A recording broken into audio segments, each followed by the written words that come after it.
Guys, national income chapter के लिए बेहद ही ज्यादा इंपॉर्टेंट वीडियो होने वाली है ये। मैं आपका भाई दोस्त educator of economics love Kaushik शुरुआत कर रहा हूं नेशनल इनकम के पार्ट 3 वीडियो की, यानी ये लेक्चर नंबर 3 है।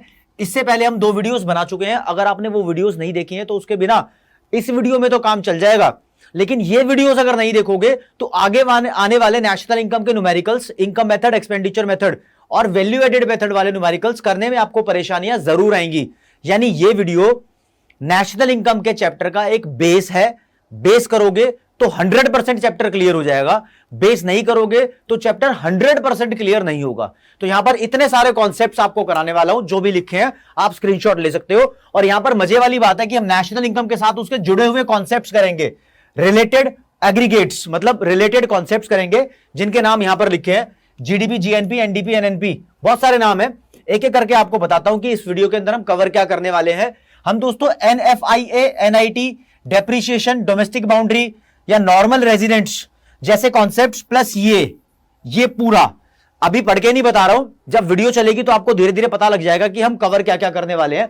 बस एक बात दिल से समझ लो कि ये वीडियो नहीं करोगे तो न्यूमेरिकल्स में परेशानी आएगी आगे, ठीक है। तो आपसे उम्मीद करता हूं कि आप इस वीडियो को लाइक करेंगे और जो प्रॉब्लम्स इस वीडियो में रहेंगी उसको कमेंट सेक्शन में बताना। मैं सारी कमेंट्स पढ़ूंगा और एक एक प्रॉब्लम का निवारण करके उसका आपको आंसर दूंगा। अगर मैं कमेंट सेक्शन में आपको यह नहीं बता पाता कि मतलब आपकी प्रॉब्लम का समाधान क्या है, तो मैं उसके ऊपर छोटी सी वीडियो बना के पोस्ट कर दूंगा, ताकि आपकी प्रॉब्लम तो सॉर्ट हो ही जाए यार, ठीक है।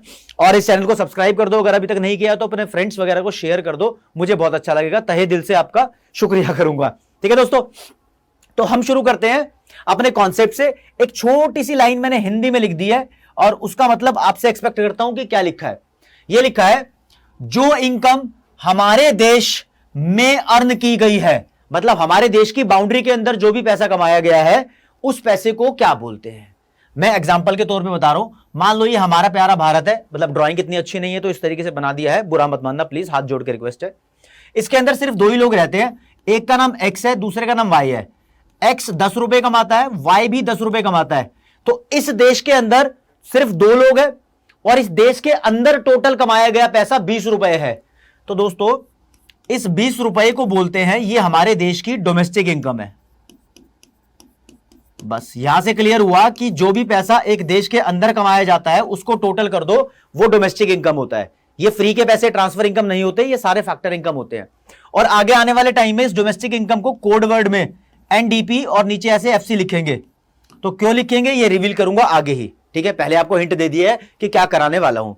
अब बात रही यार कि ये तो एक देश के अंदर कमाया गया पैसा है, क्या हम लोग ये एक्स और वाई, इस देश के रहने वाले लोग विदेशों से, फॉरेन कंट्री से पैसा नहीं कमा सकते? बिल्कुल कमा सकते हैं और कमाते भी है। मान लो नेट कुल मिला के हम लोगों ने विदेशों से 5 रुपए अर्न कर लिए, तो ये विदेशों से कमाया गया पैसा है। इसको अपनी डोमेस्टिक इनकम में जोड़ देंगे तो जो हमारे पास अमाउंट आएगा 25। इस 25 को बोलते हैं नेशनल इनकम। ये आपको पता होना चाहिए। तो नेशनल इनकम और डोमेस्टिक इनकम का थोड़ा सा फर्क आपको पता लगा होगा। और नेशनल इनकम को कोड वर्ड में लिखेंगे एनएनपीएफसी, एनएनपी@एफसी इसको पढ़ते हैं। और ये क्यों ऐसा होता है इसको ही पढ़ाऊंगा आज की क्लास में। बस फर्क देख लेना, दोनों का कोड सेम है, इसके बीच में डी लिखा है और इसके बीच में एन लिखा है, हल्का सा ही फर्क है, ठीक है। एक तो बात ये। दूसरी बात ये, लेक्चर नंबर 2 के अंदर बता चुका था, फिर दोबारा रिपीट कर रहा हूं कि जो भी प्रोडक्शन हमारे देश के अंदर हुआ है, प्रोडक्शन किस चीज का? गुड्स का भी, सर्विसेज का भी। लाखों करोड़ों गुड्स एंड सर्विसेज हमारे देश के अंदर बनाई जाती है। तो एक देश की बाउंड्री के अंदर जितना भी प्रोडक्शन हुआ है उसकी वैल्यू को जीडीपी बोलते हैं। अब भाई पता नहीं कितनी सारी goods and services her country के अंदर बनाई जाती है। इंडिया के अंदर लगभग 2.9 ट्रिलियन डॉलर्स का प्रोडक्शन होता है, लगभग डॉलर्स का। अब ये ट्रिलियन पता है कितना होता है? ये देखो, 3 जीरो अगर किसी के पास लगाओ तो ये 1000 है, 3 जीरो और लगा दो तो ये मिलियन है, अब 3 जीरो और लगा दो तो ये बिलियन है, और 3 जीरो और लगा दो तो ये ट्रिलियन है। इतने डॉलर का, कितने? 2.8 या 2.9 के आसपास होता है। इतने ट्रिलियन डॉलर्स का प्रोडक्शन इंडिया में होता है, ठीक है। यह बात आपको पता होनी चाहिए थी, लेकिन नेशनल इनकम में ऐसा डेटा आपसे पूछा जाएगा नहीं, ठीक है। अब मैं आपको पहले बता चुका हूं कि हम लोग कुछ पैसा विदेशों से भी कमाते हैं, तो उसकी कैलकुलेशन आपके सामने लेकर आ रहा हूं और उसको बोलते क्या है। देखो, जो पैसा हम विदेशों से कमाते हैं उसको बोलते हैं factor income from abroad. Abroad मतलब फॉरेन कंट्रीज, इसको रेस्ट ऑफ द वर्ल्ड भी कहीं कहीं लिखा होता है, तो शॉर्ट में मैं इसको RSAW लिख देता हूं, कहीं कहीं रेस्ट ऑफ द वर्ल्ड लिख देते हैं ऐसे। तो इसका मतलब है बाकी बची हुई दुनिया, हमारा देश छोड़कर। तो हम विदेशों से पैसा कमाते हैं, मानो कि हमने विदेशों से 100 रुपए कमा लिए, ठीक है, तो क्या विदेशी लोग हमारे देश में आकर पैसा नहीं कमाते? अब यार पेप्सी कंपनी जो अमेरिका की इंडिया में खुली हुई है, तो ये जो प्रॉफिट कमाती है वो अमेरिका लेकर जाती है, तो वो लोग भी हमारे देश से पैसा कमाते हैं। तो जो पैसा विदेशी लोग या विदेशी कंपनियां हमारे देश में से कमाकर अपने देश में ले जाती हैं, उसको बोलते हैं फैक्टर इनकम टू एब्रोड, यानी ये वो फैक्टर इनकम कमाकर अपने देश में ले गए हैं।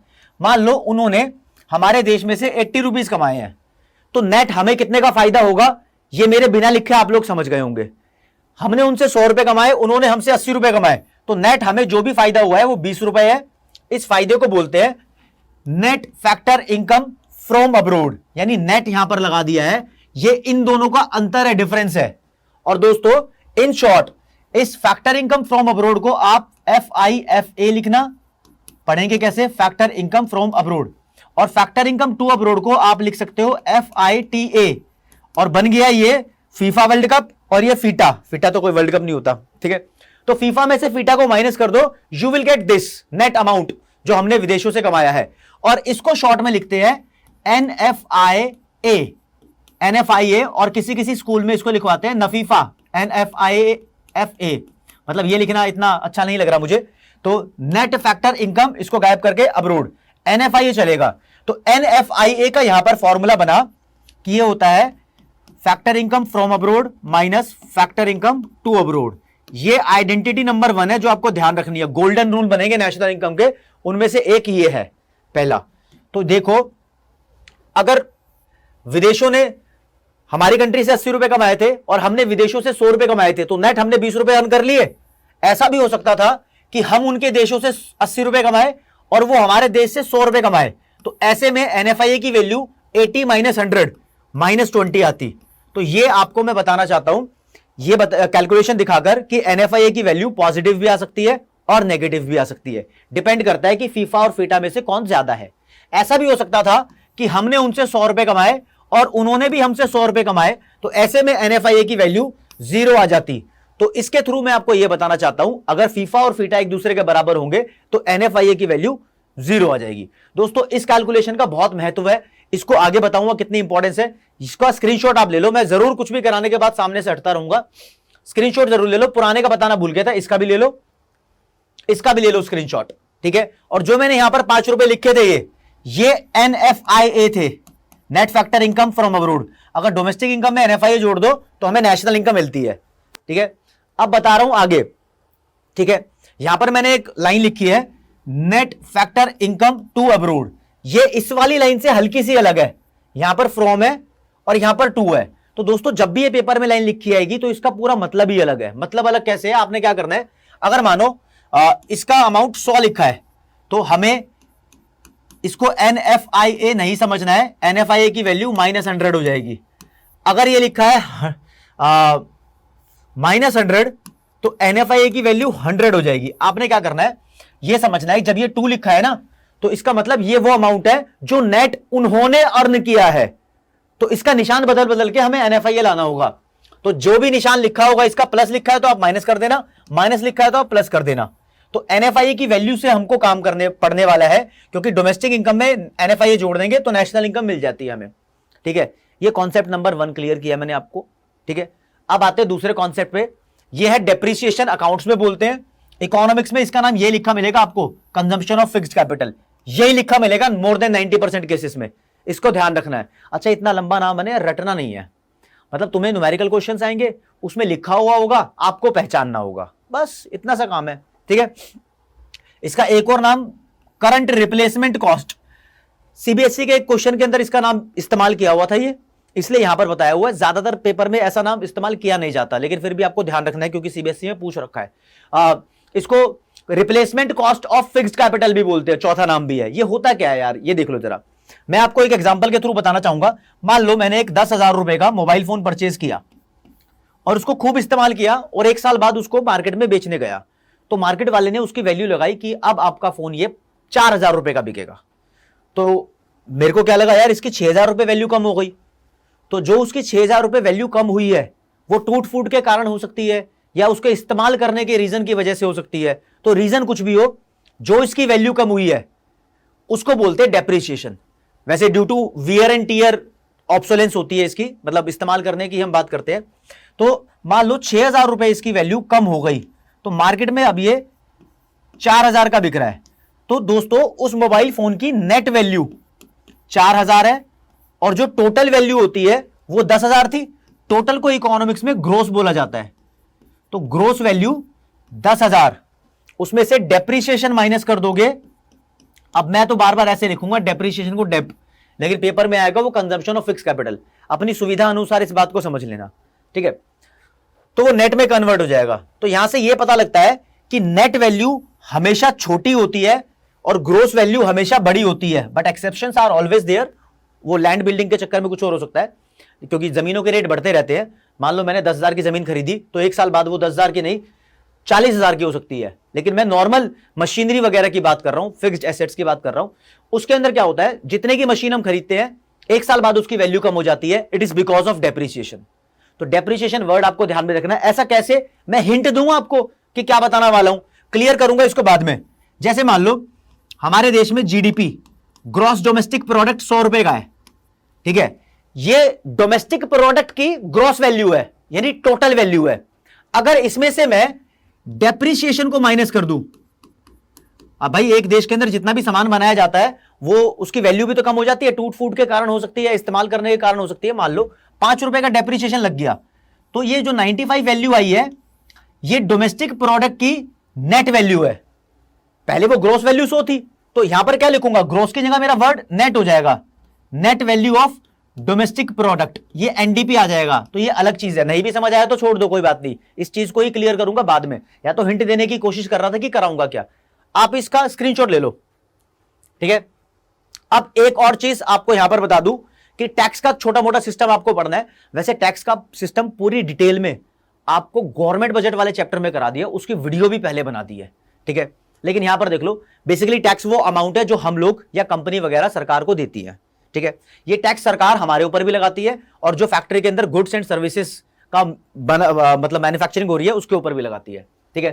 टैक्स की 2 कैटेगरी कर रखी है, एक डायरेक्ट टैक्स जो इंडिविजुअल्स के ऊपर लगाए गए हैं और इनडायरेक्ट टैक्स जो गुड्स एंड सर्विसेज के ऊपर लगाए गए हैं। इसके कुछ एग्जांपल है, अगर आप कुछ इमेजिन कर सकते हो तो डायरेक्ट टैक्स इनकम टैक्स होता है, हाउस टैक्स होता है, प्रॉपर्टी टैक्स होता है, और कंपनी के प्रॉफिट के ऊपर लगाए जाने वाला कॉर्पोरेट प्रॉफिट टैक्स होता है, और एटसेट्रा बहुत सारे एग्जांपल्स हैं। इनडायरेक्ट टैक्सेस की बात करें तो दोस्तों sales tax, service tax, excise duty या एक्साइज टैक्स या कस्टम ड्यूटी, सर्विस टैक्स भी है, एंटरटेनमेंट टैक्स भी है, और बहुत सारे टैक्सेस इसके अंदर आते हैं, ठीक है। अब हमारे देश की सरकार ने 1 जुलाई 2017 को सारे इनडायरेक्ट टैक्सेस खत्म कर दिए और उनकी जगह एक नया टैक्स कंबाइन करके बना दिया जिसको बोलते हैं जीएसटी, फुल फॉर्म है गुड्स एंड सर्विस टैक्स। इस चैप्टर में इसको पूरा नहीं पढ़ना है, ये इंडियन इकोनॉमी वाले चैप्टर में इसको पढ़ेंगे, लेकिन यहां पर एक आइडिया दे दिया। और सच बात बताऊं, जीएसटी के अंदर कस्टम ड्यूटी इंक्लूड नहीं करी है, एक्साइज ड्यूटी का भी थोड़ा सा पंगा है। तो अभी आपको यह मानकर चलना है, इस न्यूमेरिकल्स का सेक्शन जब भी कराऊंगा तो अगर आपको इनडायरेक्ट टैक्सेस नहीं लिखे हुए मिले क्वेश्चन में और अगर जीएसटी लिखा हुआ मिला तो जीएसटी को आप इनडायरेक्ट टैक्स डायरेक्ट मान सकते हो, ठीक है। जो छोटी मोटे एक्सेप्शंस वगैरह हैं वो चीजें बाद में क्लियर करेंगे, लेकिन यहां पर न्यूमेरिकल में यही इस्तेमाल होगा जो मैंने बता दिया, बस। अब ये क्यों बताया यहां पर टैक्स का सिस्टम सर आपने क्यों बताया, इसलिए बताया इनडायरेक्ट टैक्स का रोल है नेशनल इनकम वाले चैप्टर में, ठीक है। कैसे, इसका पहले स्क्रीनशॉट ले लो, फिर एक एग्जांपल देता हूं। यहां पर मैंने 2 वर्ड लिखे हैं, फैक्टर कॉस्ट और मार्केट कॉस्ट। मानो कि हमने एक कमोडिटी का प्रोडक्शन किया जो कि 10 रुपए का हमने उसको बनाया। अब हमने कोई कमोडिटी 10 रुपए की बनाई और मार्केट में हम उसको 12 रुपए का बेचना चाहते हैं, तो यार जो 10 रुपए ये कॉस्ट होती है और जो 12 रुपए वो प्राइस होता है। अब इस मैक्रो इकोनॉमिक्स में आप ये मानकर चलो कि जितने का हम बेचना चाहते हैं वो 12 रुपए है ना, तो 12 रुपए को हम एफसी बोलते हैं, फैक्टर कॉस्ट, ठीक है। ये कॉस्ट नहीं है, फैक्टर कॉस्ट है। इतने का हम मार्केट में प्रोडक्ट बेचना चाहते हैं, इसके अंदर हमारा मार्जिनल प्रॉफिट इंक्लूडेड है। हम अग्री है, प्रोड्यूसर है, हम इतने का बेचने में तैयार है, कोई दिक्कत नहीं है। सरकार बीच में कहती है भाई 12 का तुम बेचना चाहते हो तो 3 रुपए का हमें टैक्स दो।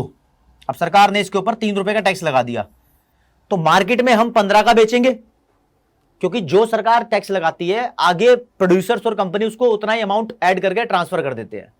तो सरकार ने टैक्स लगाया तो सरकार को 3 रुपए मिल जाएंगे। तो जो टैक्स गुड्स के ऊपर लगाया गया, मैंने बताया गुड्स एंड सर्विस टैक्स, वो इनडायरेक्ट टैक्स होता है।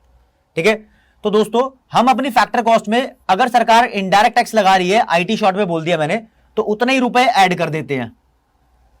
ठीक है, अगर मान लो मोदी जी की गवर्नमेंट ने बोला कि आपने ये पेन बनाया जिसको आप 12 रुपए का बेचना चाहते हो, तो 3 रुपए का हमें टैक्स दो। हम बोलते हैं मार्केट में हम इसको 15 का बेचेंगे।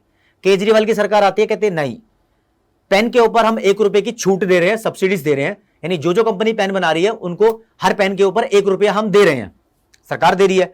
तो अब यह सरकार हमें जो छूट देती है उसको सब्सिडीज बोलते हैं।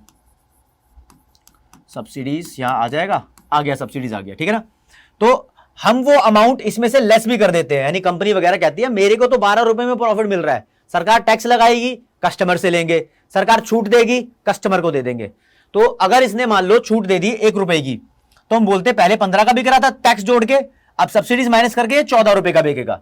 तो मार्केट में ये जितने का भी बिकेगा उसको बोलते हैं मार्केट प्राइस, और इको में इसको एमपी करके बुलाएंगे बार बार, इसके लिए जो शब्द इस्तेमाल करेंगे।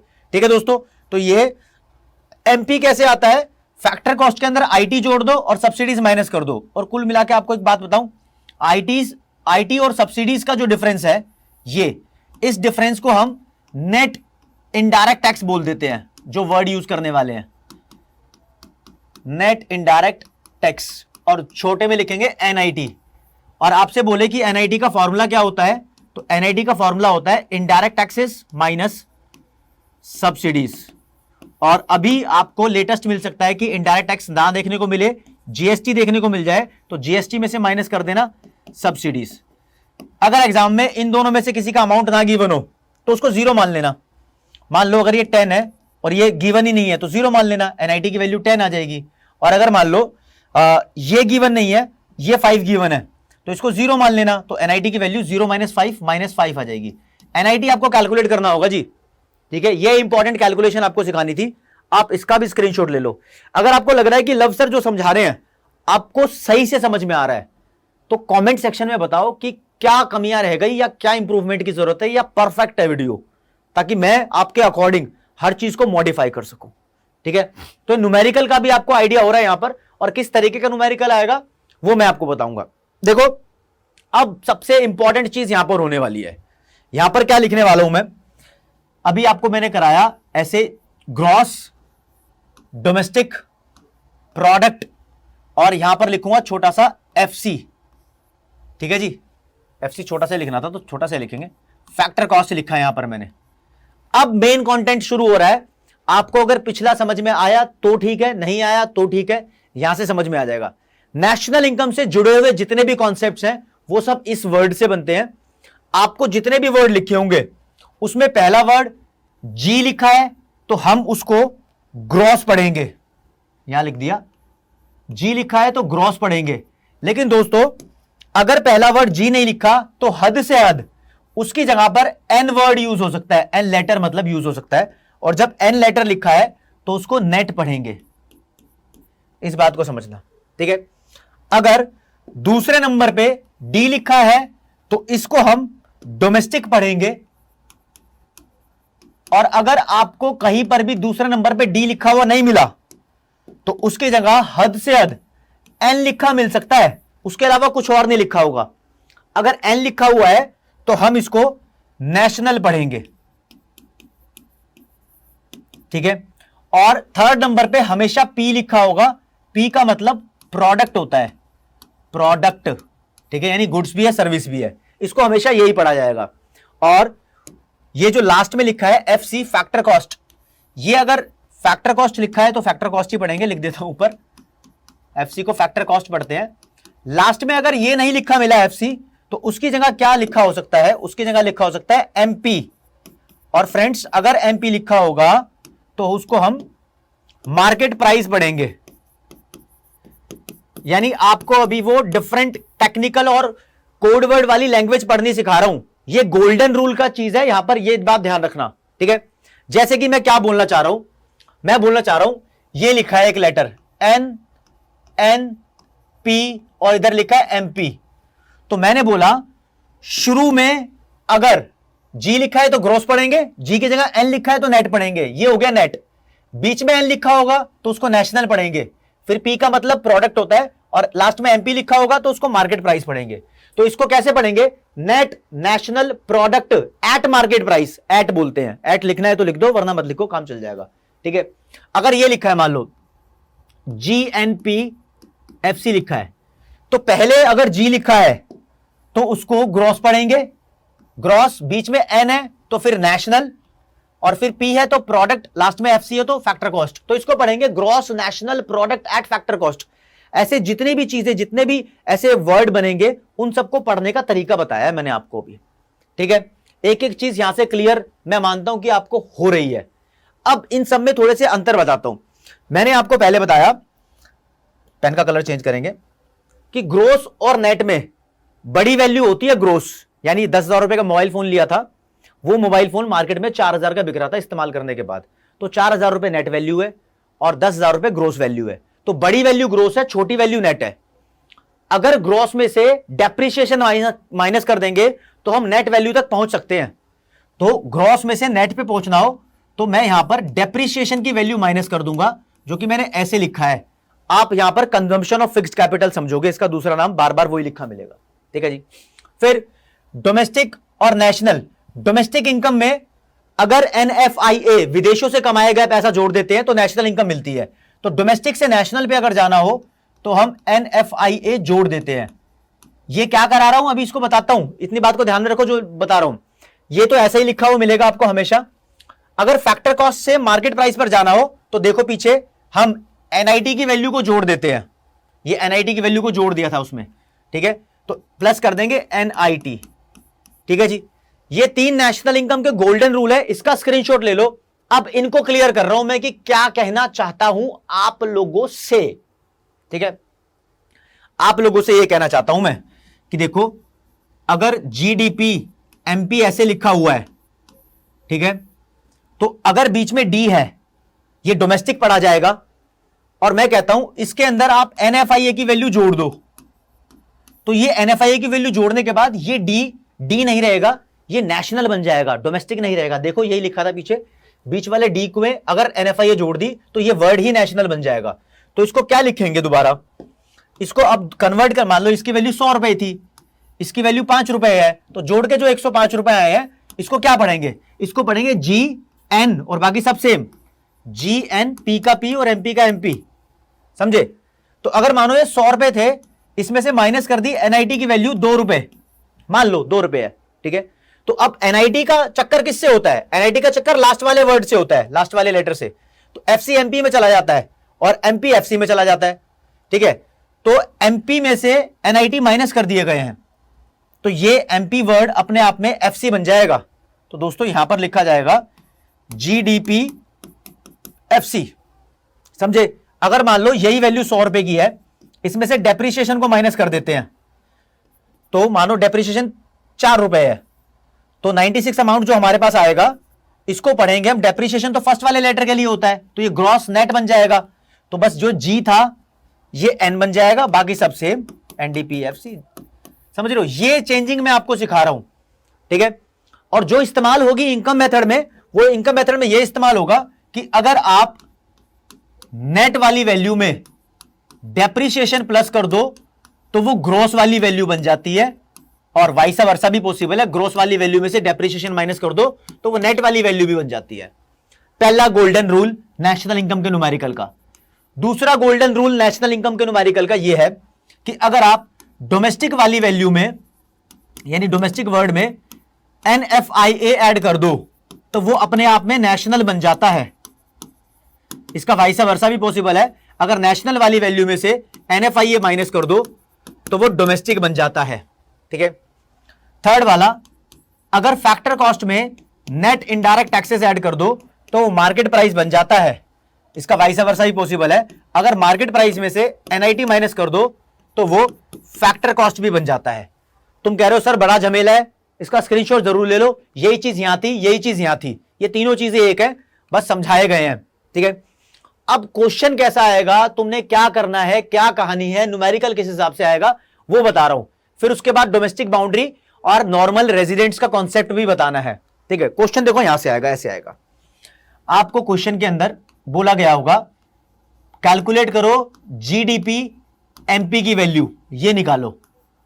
और क्वेश्चन में आपको कुछ वैल्यूज गिवन होगी, लाइक लिखा है net national product at market price 100 है, साथ में एनआईटी की वैल्यू 5 है, थर्ड नंबर पे आपको गिवन है डेप्रीशिएशन की वैल्यू जो कि कंजम्पशन ऑफ फिक्स कैपिटल होगा 2 रुपीज है, और फोर्थ नंबर पे आपको गिवन है एनएफआईए की वैल्यू जो कि 9 रुपीज है, और बोल रहा है ये निकालो। तो देखो जब भी तुमसे कुछ पूछेगा निकालो, तो आपने अपने आंसर में लेफ्ट हैंड साइड पे लिखना है आंसर की, ये आंसर है, लेफ्ट हैंड साइड पे वो वैल्यू लिखनी है जो निकालनी है। तो लिख दिया जीडीपी एमपी, ठीक है। फिर लिखना है इक्वल का निशान, और फिर राइट हैंड साइड पे वो जो इसके जैसा कुछ गिवन हो क्वेश्चन में, इसके जैसा जो वर्ड गिवन है वो ये है, मतलब इससे मिलता जुलता नेशनल इनकम का कोई भी रिलेटेड एग्रीगेट्स, उसके इक्वल लिख दो। और ये लिखा हुआ है एनएनपी एमपी। अब मेरा जो तरीका है उसके हिसाब से ऑपरेशन लगाने शुरू करो। देखो जी, यहां पर लिखा है नेट, हमको चाहिए शुरू में ग्रॉस। नेट और ग्रॉस में से ग्रॉस बड़ा होता है, नेट छोटा होता है। फोन की जो टोटल ग्रॉस वैल्यू थी 10,000 रुपए वो बड़ी थी, जितने का वो बाद में 4,000 का बिक रहा था, नेट वैल्यू वो छोटी थी। तो ग्रॉस वैल्यू बड़ी है और हमें चाहिए ग्रॉस वैल्यू, और हमारे पास है नेट वैल्यू। छोटी वैल्यू में कुछ ऐड करेंगे तभी तो ग्रॉस वैल्यू के पास पहुंचेंगे।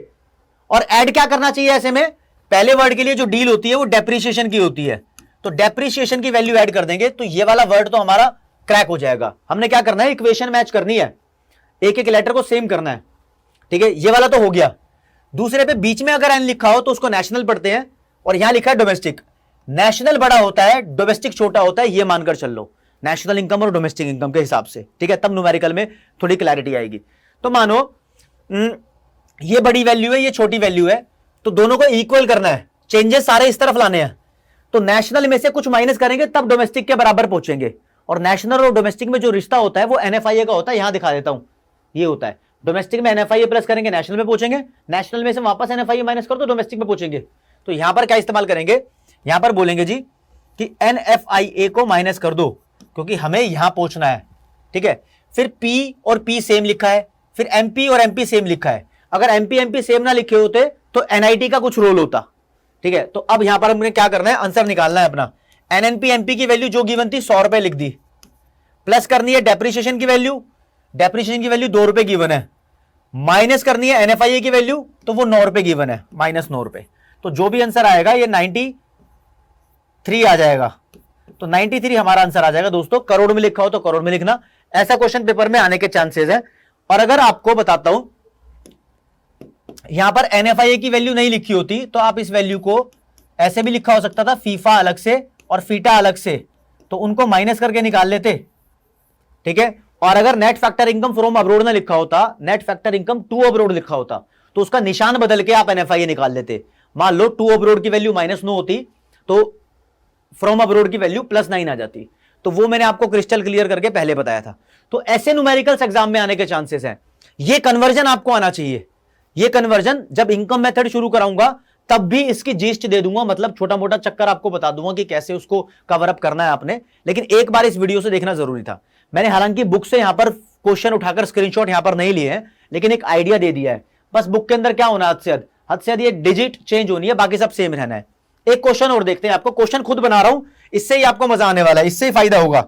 अब देखो क्वेश्चन में बोल रहा है कि जीएनपी एफसी की वैल्यू निकालो, इसकी वैल्यू निकालो, ये कैलकुलेट करने के लिए बोल रहा है। और हमें क्वेश्चन में क्या क्या गिवन है, हमें क्वेश्चन में डेप्रीशिएशन गिवन है, एनआईटी गिवन है और एनएफआईए गिवन है, और चौथे पे एनएनपी एफसी गिवन है।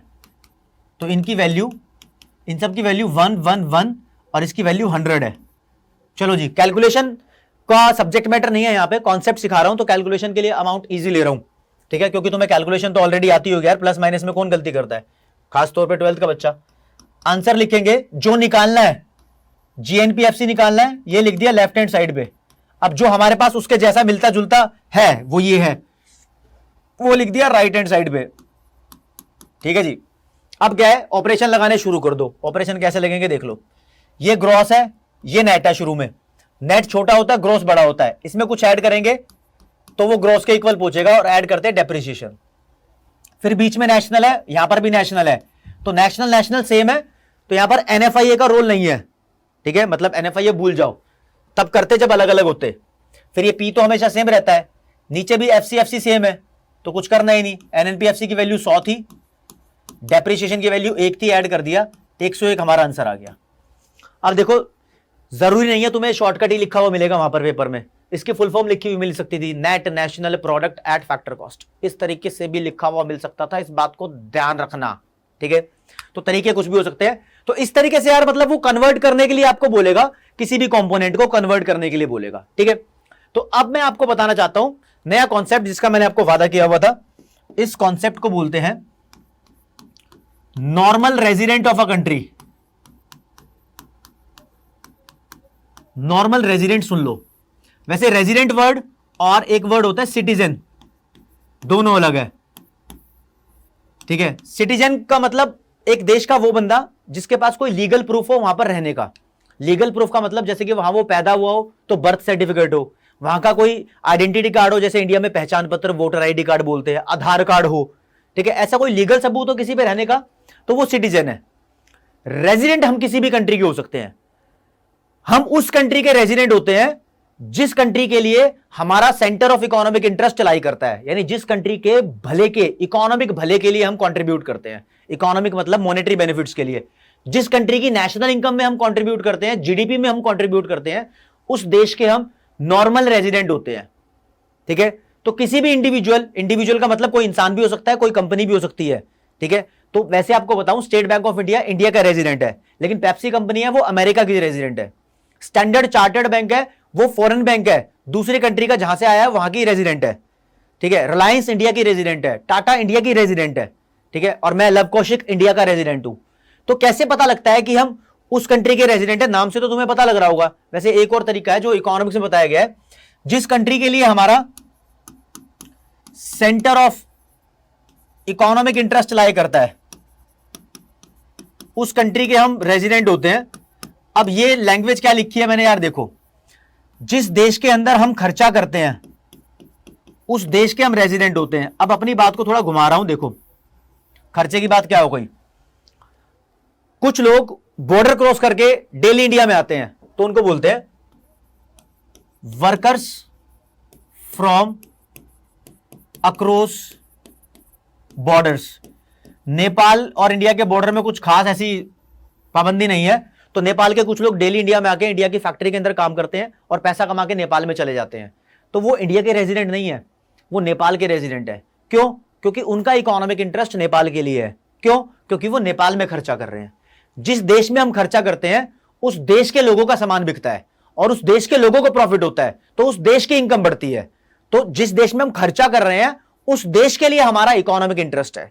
इसको लोकल लैंग्वेज में इस तरीके से जाना जाता है, आप ध्यान रखना, ठीक है ना। तो ये इंडिया के रेजिडेंट नहीं हुए। तो ऐसे जो ऐसी ऑर्गेनाइजेशन है, IMF, international labour organisation, world bank, world trade organisation, ये चाहे अमेरिका में इनकी कोई हेडक्वार्टर हो, चाहे इंडिया में हो, चाहे स्वीडन में हो, चाहे किसी दूसरी कंट्री में हो, ये जो इंटरनेशनल ऑर्गेनाइजेशन है ये किसी भी कंट्री की रेजिडेंट नहीं होती, क्योंकि ये किसी एक पर्टिकुलर कंट्री में खर्चा करने के लिए इंटरेस्टेड नहीं है, वहां के इकोनॉमिक इंटरेस्ट के लिए नहीं है, पूरे वर्ल्ड के इकोनॉमिक इंटरेस्ट के लिए है। तो ये एक इंटरनेशनल इकोनॉमी का हिस्सा है, किसी देश के रेजिडेंट नहीं है। ये यहां पर क्लियर कर रहा हूं आपको, ठीक है। जो लोग यार फ्लाइट के अंदर क्रू मेंबर्स होते हैं, इंटरनेशनल फ्लाइट्स की बात कर रहा हूं, ये फ्लाइट में कभी किसी देश में जा रहे हैं, आज इंडिया में है तो कल सिंगापुर में है, तो परसों चाइना में है, परसों अमेरिका है, दिन बदलते रहते हैं, वो कहीं और खर्चा करते रहते हैं।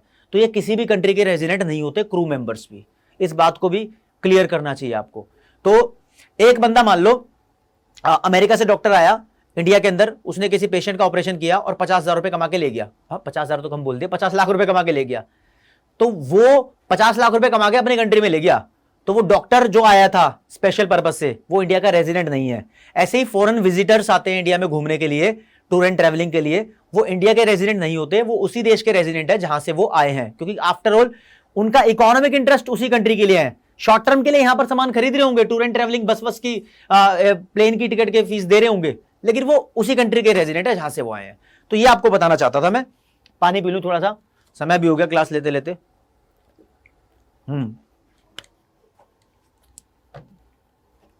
तो ये कॉन्सेप्ट आपको क्लियर होना चाहिए। इसके थ्रू मैं आपको यह बताना चाहता हूं कि जो डोमेस्टिक इनकम है, ये वो इनकम है जो एक देश की डोमेस्टिक बाउंड्री के अंदर कमाई गई है,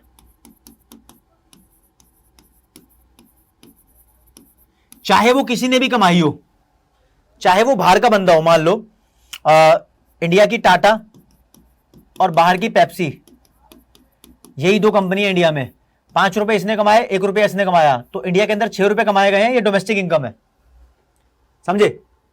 और नेशनल इनकम वो इनकम है जो इंडिया के नॉर्मल रेजिडेंट ने कमाई है, income earn by normal residents या सिर्फ रेजिडेंट्स। तो रेजिडेंट और सिटीजन में फर्क होता है, तुम रेजिडेंट बोल लो या नॉर्मल रेजिडेंट बोल लो, ठीक है। ये कौन से पैसे हैं, हम करते क्या थे एक्चुअली, इंडिया के बंदे ने 5 रुपए कमाए हैं, ठीक है, उसमें ये फॉरेनर है, इसने 1 रुपया कमाया, उसको वापस दे दो। अब इंडिया के बंदे बाहर भी रह रहे होंगे, वो कुछ पैसा कमा रहे होंगे, तो वो ऐड कर दो इसमें। मान लो उन्होंने 2 रुपए कमाया बाहर से, तो नेट मिला के इंडिया ने जो पैसा कमाया है, इसको बोलते हैं दोस्तों 1 रुपए को, ये फॉरेनर्स इंडिया से पैसा कमा कर ले गए, तो फैक्टर इनकम टू अब्रोड, और ये इंडियंस ने बाहर से कमाया, फैक्टर इनकम फ्रॉम अब्रोड। तो इन दोनों का अंतर ये 2 रुपए है। अच्छा, मुझे लिखना चाहिए था कुछ इस तरीके से, 5 रुपए इंडियंस ने कमाए, इंडिया ने बाहर से कमाए, फीफा 3 रुपए मान लो, चलो एग्जांपल चेंज कर दिया, और बाहर वालों ने इंडिया से कमाया, जो पेप्सी ने कमाया वो अमाउंट तो यहां लिखा ही हुआ है 1 रुपया। तो इन दोनों का अंतर हम डोमेस्टिक इनकम में ऐड करते थे, तो हमारे पास 7 रुपए नेशनल इनकम आ जाएगी। इन दोनों का अंतर 2 रुपए है ना, तो 5 + 2 7 इस तरीके से।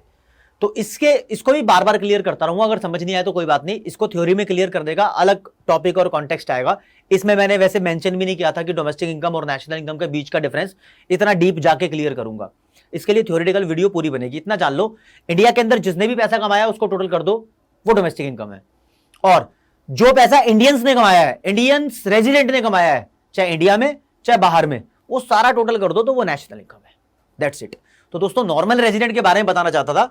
These are those individuals whose centre of economic interest lies in the country where they reside. Reside का मतलब जहां वो रहते हैं, ठीक है। जो लाइन बोली अपनी कॉपी में नोट कर लो, तुम्हारे नोट्स के काम आएगी, चाहे उसको रिप्ले कर लो, ठीक है। और कौन कौन नॉर्मल रेजिडेंट नहीं होता ये भी बता दिया, ये तुम्हारे एग्जाम के ट्रिक के लिए है। इसको दोस्तों स्क्रीनशॉट ले लो आप यहां से, ठीक है, स्क्रीनशॉट ले लो इसका भी। अब बता रहा हूं आपको एक देश की डोमेस्टिक बाउंड्री के बारे में। डोमेस्टिक बाउंड्री अच्छे से क्लियर करता हूं। इसको हम उस देश की इकोनॉमिक टेरिटरी भी बोलते हैं या पॉलिटिकल टेरिटरी भी बोलते हैं। अब एम्बेसी का चक्कर आपको समझ में आएगा क्या बोलना चाह रहा हूं मैं। मान लो ये इंडिया है, ठीक है, तो इंडिया के ये बॉर्डर है, जो लैंड वाला बॉर्डर है, जमीन वाला। इंडिया के आसपास इधर इंडियन ओशियन भी है, और इंडिया की एयर में भी बाउंड्री है जहां पर इंडिया बिजनेस करता है। जैसे हम फोन पे बात करते हैं एक दूसरे से, नेटवर्क मिलते हैं ना, वो वेव्स है।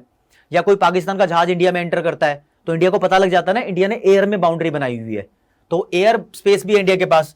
तो वाटर स्पेस प्लस ये लैंड वाला स्पेस प्लस एयर वाला स्पेस प्लस एक और स्पेस है, वो बताता हूं क्या है। अब देखो, इंडिया और दूसरी कंट्रीज के आपस में रिलेशन है, हमारा आना जाना इंडिया, अमेरिका, इंग्लैंड, हर कंट्री में लगा रहता है, हर कंट्री से हमारा लेन देन है यार। तो हमने क्या किया कि बार बार उस कंट्री से ताल्लुक करने के बजाय हमने बोला अमेरिका को कि ये ऑफिस इंडिया में खोल ले, और ये अमेरिका है मान लो इंडिया से बहुत बड़ा है, और इतना ही ऑफिस अमेरिका ने इंडिया को दे दिया। तो एक ऑफिस इंडिया का अमेरिका में है, इसको बोलते हैं यूएस एम्बेसी, ठीक है। और जो इंडिया का ऑफिस अमेरिका में है, ये यूएस कंट्री है मान लो, और ये इंडिया कंट्री है मान लो, ठीक है। तो जो ऑफिस इंडिया को दिया है ये है इंडियन एम्बेसी। तो जब हम बात करेंगे दोस्तों अपनी इकोनॉमिक टेरिटरी की, यानी पॉलिटिकल टेरिटरी जो मैंने यहां पर लिखा है नेशनल इनकम में जो ध्यान रखी जाएगी, तो ये जो जगह है ये इंडिया की नहीं है, ये फॉरेन कंट्री का हिस्सा है, ठीक है। और जो ये वाली जगह है ये इंडिया की जगह है। अगर मान लो इंडिया ने यहां से 2 रुपए कमाए हैं, ठीक है, और इस पूरी बाउंड्री में से 100 रुपए कमाए हैं इसको छोड़कर, तो इंडिया में ये दोनों को ऐड कर दो तो इंडिया की डोमेस्टिक इनकम 102 रुपए हो जाएगी। अब जो लोग मान लो अमेरिका में यहां रह रहे हैं, इंडिया के बंदे 1 रुपया कमा दिया, तो ये फैक्टर इनकम फ्रॉम अब्रोड है, ये भी ऐड कर दो, 103 रुपए नेशनल इनकम हो जाएगी फिर। तो ये डोमेस्टिक इनकम और नेशनल इनकम से रिलेटेड डोमेस्टिक टेरिटरी और इकोनॉमिक टेरिटरी का मैंने पूरा कॉन्सेप्ट आपको एक्सप्लेन किया है। तो अगर जहां बात आए इस टेरिटरी की, तो इसके अंदर क्या क्या इंक्लूडेड है ये क्वेश्चन में आता है।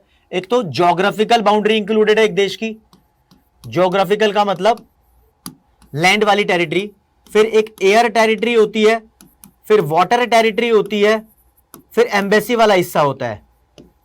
अच्छा, एम्बेसी जितने भी देशों में हमारी है वो सब हमारे देश की डोमेस्टिक टेरिटरी है, और दिल्ली के अंदर या फिर किसी और स्टेट के अंदर जो फॉरेन कंट्री की एम्बेसी है, आप मान लेना कि वो उनके देश का हिस्सा है।